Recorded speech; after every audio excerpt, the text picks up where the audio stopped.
Hai, nama aku Rahman. Aku seorang peniaga kuih raya. Macam-macam jenis kuih aku jual. Dan inilah satu-satunya mata pencarian aku. Tahun ni aku nak berniaga dari rumah ke rumah. Maklumlah nak sewa tapak niaga zaman sekarang, harga dah lain macam.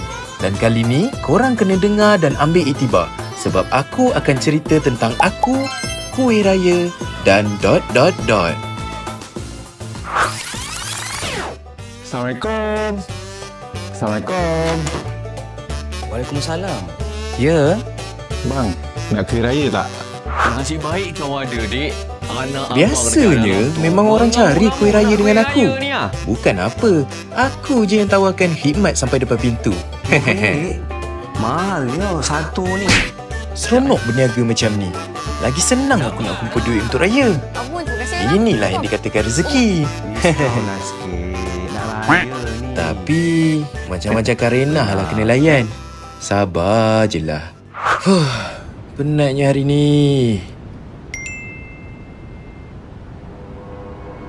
Hah?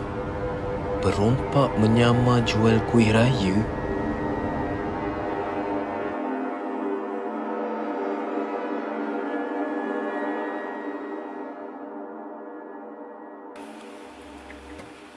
Assalamualaikum.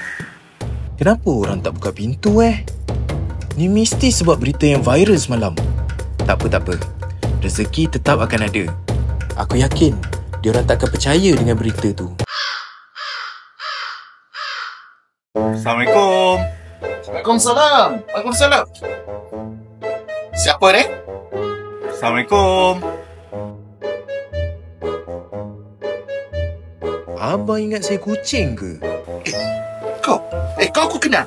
Aku nampak muka kau dalam WhatsApp anak aku dah hantar kat aku. Assalamualaikum.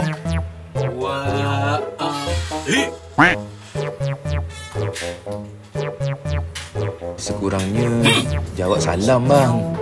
Jangan buka pintu kalau kau jangan. Kau keluar dari sini Sudah sekarang. bang, bawa mengucap. Kau lah perompak yang menjual kuih kan? Tak sangka satu mesej ubah segalanya. Semalam aku diterima. Hari ni aku dicuriga. Bukan lelah kaki berjalan, tapi letih dipersalahkan. Sekadar kecewa apabila kejujuran diragui. Jadi, siapa yang bersalah? Aku atau kepercayaan yang terlalu mudah dijual beli?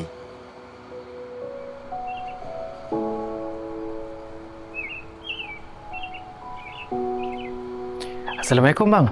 Kuih raya ada lagi? Waalaikumsalam. Ish. Ada bang.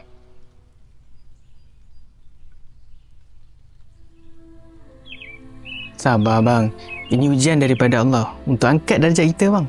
Saya pun dulu pernah jadi mangsa berita palsu macam ni. Jadi saya faham perasaan abang. Berita palsu? Oh tengok ni. Kami di Jomcek. Saya dah cek dah berita ni dekat Jomcek. Rupa-rupanya perompak yang menyamar jadi penjual kuih tu palsu. Alhamdulillah. Maknanya orang dah boleh start beli kuih saya kan? Orang masih tak tahu tentang kebenaran. Tak apa. Saya tahu macam mana nak tolong abang.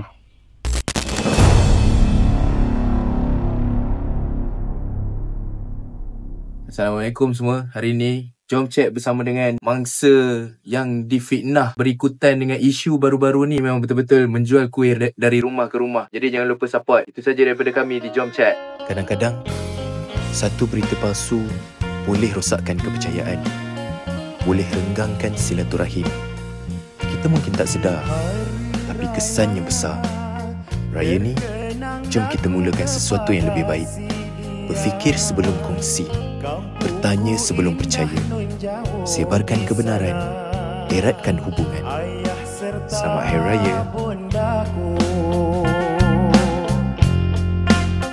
Di tepian mandi, danauku hijau yang damai selalu. Nun di sanalah tempatku berteduh. Aku dan